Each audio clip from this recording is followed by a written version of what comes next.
Bonjour à toutes et à tous, bienvenue dans Parigo. Cette semaine, je vous invite à déambuler dans la plus grande scène de France. Non, pas celle-là, l'autre, juste en dessous.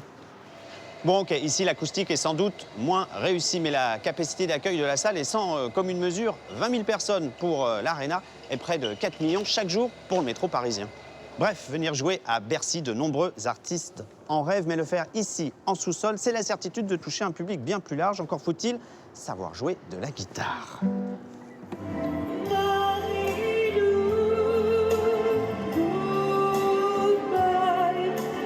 Mais ne joue pas ici qui veut. Il faut d'abord décrocher un badge comme celui-ci.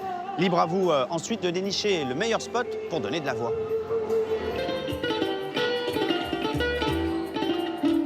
Alors comment sont organisées les sélections? Et quel est le quotidien de celles et ceux qui tentent de rythmer nos déplacements dans le métro? L'image ici de Lamine Sissoko, c'est ce que je vous propose de voir avec moi aujourd'hui. Ils ont l'art de suspendre le temps avec leur mélodie lorsque nous courons de correspondance en correspondance dans les couloirs du métro, rencontre avec des artistes venus de tous les horizons. Vous l'avez peut-être déjà croisé à Pigalle, Hugo Barriol a débuté dans le métro il y a 10 ans, il remplit aujourd'hui des salles un peu partout dans le monde, mais n'a pas oublié la scène de ses débuts. Pour lui, le métro a été un incroyable tremplin, témoignage. The Voice n'a rien inventé, la RATP organise des castings depuis près de 30 ans maintenant avec une ambition, promouvoir une diversité de styles et de cultures à l'image de Paris et de ses voyageurs. Parigo vous emmène en coulisses. De la musique dans le métro, il y en a toujours eu, mais elle n'était pas toujours la bienvenue. Il a fallu attendre les années 80-90 pour que les pouvoirs publics cessent de pourchasser les musiciens du métro. La RATP décide alors de lancer un label pour faire émerger de jeunes talents. Sa directrice est notre invitée.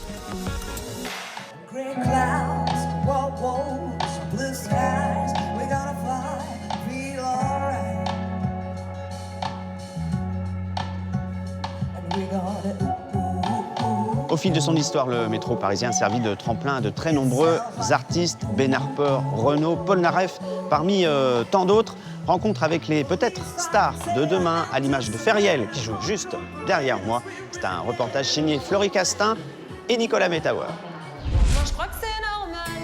Dans les souterrains du métro, il n'est pas rare de tomber sur Maïté Merlin.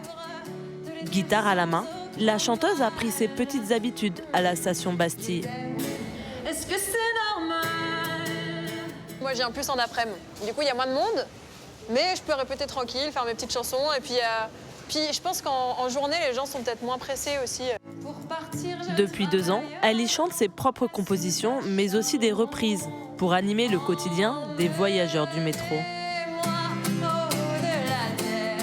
C'est mieux d'avoir les écouteurs tout le temps. Ça permet de découvrir un peu des talents qu'on ne voit pas à The Voice ou etc. Outre le moyen de se faire connaître, chanter dans le métro, c'est une scène de plus pour Maïté, un espace d'expérimentation. Ah ouais? J'y vais souvent quand j'ai des choses à travailler, quand j'ai des concerts qui arrivent et où je me dis ça peut être bien déjà de confronter certaines chansons à un public avec moins de pression que quand c'est un véritable concert où les gens ont payé leur place, etc. Donc j'y vais dans ces moments-là ou juste quand j'ai envie de chanter. Le reste du temps, la chanteuse jongle avec des petits boulots qui lui permettent d'obtenir son statut d'intermittente. Chez elle, elle répète avec son compagnon pour le concert qu'ils joueront ce soir dans une salle parisienne. Merci d'être venue. Ça fait vraiment super plaisir. Au solo, Maïté interprète ses chansons devant un public d'une 50aine de personnes. Des opportunités rares pour cette artiste lyonnaise montée à Paris pour tenter sa chance.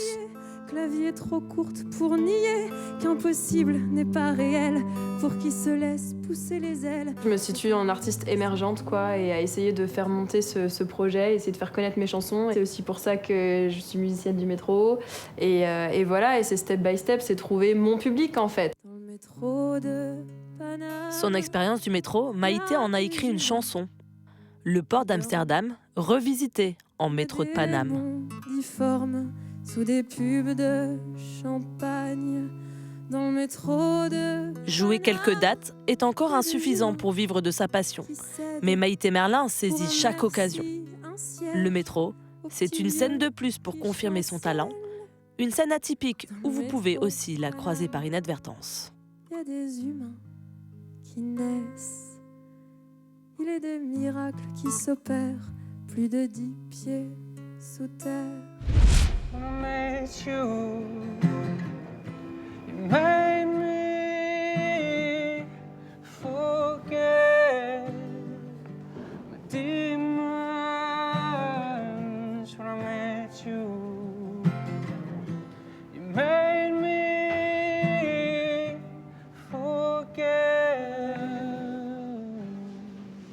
Bonjour Hugo Barriol.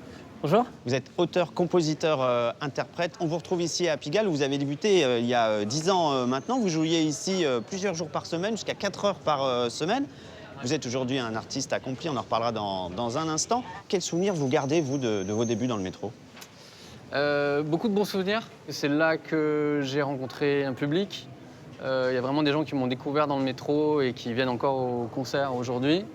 C'est là que j'ai fait des rencontres professionnelles aussi. Donc vraiment que du bon. Ça a duré 2 ans. Donc j'avoue qu'à la fin, après 4 heures, 4-5 heures par jour, pendant 2 ans, je trouvais que voilà, j'avais envie d'aller faire des concerts et de sortir un peu du métro. Mais j'ai rencontré tellement de gens, ça m'a apporté tellement de choses que je le referais sans hésiter. De jouer ici en sous-sol, qu'est-ce que ça vous a appris sur vous et votre musique? La patience, pour commencer. Ça m'a aussi aidé à trouver un peu ma voix pour faire en sorte qu'elle porte un peu plus, donc chanter un petit peu plus haut pour essayer d'attraper les gens le plus loin possible. Il y a une réverb naturelle ici et donc j'avais envie d'appeler les gens avec ma voix. Et c'est pas simple à gérer un public comme celui-ci qui est souvent très pressé. Il peut y avoir aussi beaucoup d'indifférence parce que les gens n'écoutent pas, ne voient pas ce qui se passe autour d'eux. Quand on est un jeune artiste, ça doit pas être simple quand même à gérer. Ça se gère pas trop. Alors en fait, moi déjà, je me mettais un peu dans ma bulle. Donc j'avoue que je cherchais pas forcément à choper le regard des gens, d'avoir un contact. Ce que je voulais, c'était que les gens aient un contact via ce que je chante. Des fois, il y a des gens qui s'arrêtent, des fois, il y a des gens qui laissent un petit mot. Et donc du coup, ça crée un petit lien et puis ça donne envie de continuer et c'est un petit peu c'est gratifiant, quoi. Alors aujourd'hui, vous êtes un artiste accompli, vous avez sorti plusieurs EP, plusieurs albums, vous avez joué dans des salles de concert en France, à l'étranger, dans des festivals, vous avez plus de 40 millions d'écoutes en streaming, c'est quand même quelque chose. Ça vous a vraiment servi de tremplin ici. Ouais. C'était vraiment ici même. Un soir, Marie est passée, donc l'ancienne directrice de chez Naïve, qui a été interpellée par ma chanson On the Road. Et donc du coup, elle est revenue, elle m'a laissé sa carte. Et puis on est rentré en contact, je lui ai fait écouter les enregistrements, tout ce que j'avais pu faire. Et puis ça a fini par...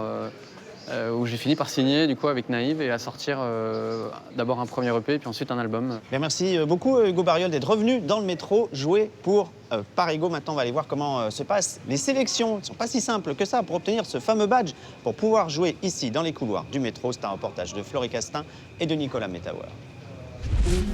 Un drôle de vacarme résonne dans les couloirs de la maison de la RATP. Une dizaine d'artistes ont rendez-vous pour tenter de décrocher l'accréditation officielle des musiciens du métro. Donc le programme de la journée, vous allez constater, il y a 11 groupes ou 11 artistes qui vont se présenter devant vous. 300 badges sont délivrés chaque année. Les candidats sont bien plus nombreux à se présenter aux sélections. Maman, si tu voyais ma vie. C'est un bon moyen pour se faire connaître, déjà, et aussi toucher des gens. Je m'imagine bien réveiller un peu les gens quoi, dans le métro. C'est même jouer des compos ou jouer des trucs auxquels ils s'attendent pas. Je suis plutôt du rock, ouais. Et moi, je suis plutôt funk soul, en fait. Tous les styles musicaux sont permis, en groupe ou en solo. Et les musiciens ont 2 morceaux pour convaincre le jury composé de salariés de la RATP, qu'ils soient agents de la ligne 4 ou responsables des ressources humaines. Je me suis porté volontaire pour y participer. Et donc oui, ça me plaît de pouvoir participer au casting des artistes que je pourrais rencontrer demain lors de mes voyages dans le métro. Il y a la qualité de la voix, la qualité de la musique, la partie instrumentale, le charisme des artistes. Voilà, c'est des critères qu'on essaye de garder de façon assez objective. Bonjour. Une dizaine de jours plus tard, les artistes accrédités peuvent retirer leur badge. Un sésame qui leur permet de jouer dans les 300 stations du réseau de la RATP avec quelques recommandations. Être sonorisé. C'est vraiment un choix personnel. La résonance, le flux, certains préfèrent quand il y a beaucoup de monde, d'autres quand il y en a beaucoup moins. C'est cool. Nouvelle expérience, on voulait tester autre chose que des salles ou des bars. On voulait tester notre répertoire dans le Ce métro. sera l'occasion d'essayer des nouvelles chansons, voir si elles fonctionnent. Pendant les 6 prochains mois, Harmonie et Aurélien et leur groupe H2O créé pour l'occasion pourront se produire dans les souterrains du métro, ces couloirs anonymes où d'ordinaire l'on ne fait que passer.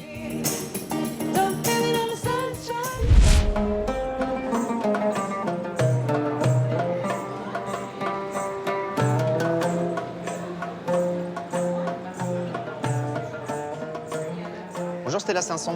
Bonjour Bertrand. Vous êtes la directrice du label du métro. C'est vous qui organisez les castings qu'on vient de voir dans le reportage. Alors quand on regarde la pléiade d'artistes qui a débuté dans le métro, il y a des grands noms quand même. Il y a eu Ben Harper, Claudio Capeo, Zaz, Kezia Jones. Si on remonte encore plus loin dans le temps, il y a eu également Renaud, Paul Naref. Ça, c'était dans les années 60-70, à une époque où d'ailleurs les musiciens étaient pourchassés dans le métro. Ça montre bien que cette musique, elle a toujours été là finalement dans notre métro parisien, qu'elle soit organisée ou pas. Pourquoi il y a eu besoin à un moment, en 97, de lancer ce label? À un moment, effectivement, on a eu besoin de recadrer un petit peu les choses et puis surtout d'apporter un confort audio à nos voyageurs. Eux-mêmes, effectivement, plébiscitaient la musique d'un côté, mais on avait un petit peu marre d'entendre des musiques qui n'étaient pas forcément hyper douces à l'oreille. Et donc est venue l'idée d'organiser des castings et de faciliter aussi finalement l'émergence de ces artistes. À l'époque, la transition n'a pas été simple. Il y a eu des manifestations de musiciens parce que la RATP, si je cite un communiqué de l'époque, voulait discipliner les saltimbanques du métro. Il y a eu un petit bras de fer quand même à l'époque. Alors ça n'a pas été évident, évidemment, puisqu'on est venu casser les codes, changer les habitudes, mais finalement, ça a été porteur d'un vrai succès. On est très content de cette aventure, alors particulièrement parce qu'elle se pérennise. On est encore là, 40 ans après, avec des talents de plus en plus performants et qui deviennent aujourd'hui nos porte-paroles. Et de ça, nous sommes très fiers. On a l'impression que c'est une grande famille, finalement, ces musiciens du métro, parce que vous les accompagnez au-delà de leur session en sous-sol. Oui, on peut parler d'une vraie famille parce que déjà, il y a un attachement à la musique, dans un premier temps. Puis effectivement, il y a de belles histoires qui naissent. On les aide de multiples façons. En tout cas, on essaye déjà de leur proposer des scènes incroyables, comme celle-ci. Et puis, à travers nos partenariats et nos collaborations avec des festivals, c'est de les mettre en lumière aussi sur des scènes auxquelles ils n'auraient peut-être pas eu accès. Je pense notamment aux scènes telles que Solidays, Art Rock à Saint-Brieuc. Tous les festivals desquels la RATP est partenaire nous permettent de les mettre encore un peu plus en lumière. Puis je dirais que la plus belle lumière qui soit, même si elle est artificielle, c'est quand même celle du métro. À une certaine époque, il n'y avait finalement que le métro pour se confronter au public, trouver sa voix, son style musical. Il y a eu les télécrochets, aujourd'hui il y a les réseaux sociaux qui prennent une ampleur considérable. Est-ce que le métro garde des atouts finalement pour ces jeunes artistes? Alors oui, le métro a toujours des atouts, les télécrochets qu'on connaît, et puis également les réseaux sociaux permettent évidemment une mise en lumière, mais je dirais avec moins d'authenticité. La scène du métro parisien, elle est authentique, on ne triche pas. Là où parfois avec les réseaux sociaux, on peut mettre des filtres, on peut agrémenter de beaucoup de choses, vous êtes là en immersion totale avec un rapport direct entre le voyageur et les musiciens, et c'est ça la magie, c'est ça l'ADN des musiciens du métro, une proximité, une découverte in situ. Merci beaucoup Stella Sanson d'être venue dans Parigo. Voilà, c'est la fin de cette émission. J'espère que vous en savez un petit peu plus sur ces fameux musiciens du métro et notamment Salah et Malika qui jouent pour nous depuis tout à l'heure ici à Bastille. On se retrouve la semaine prochaine, même jour, même heure. Passez un très bon week-end. Salut!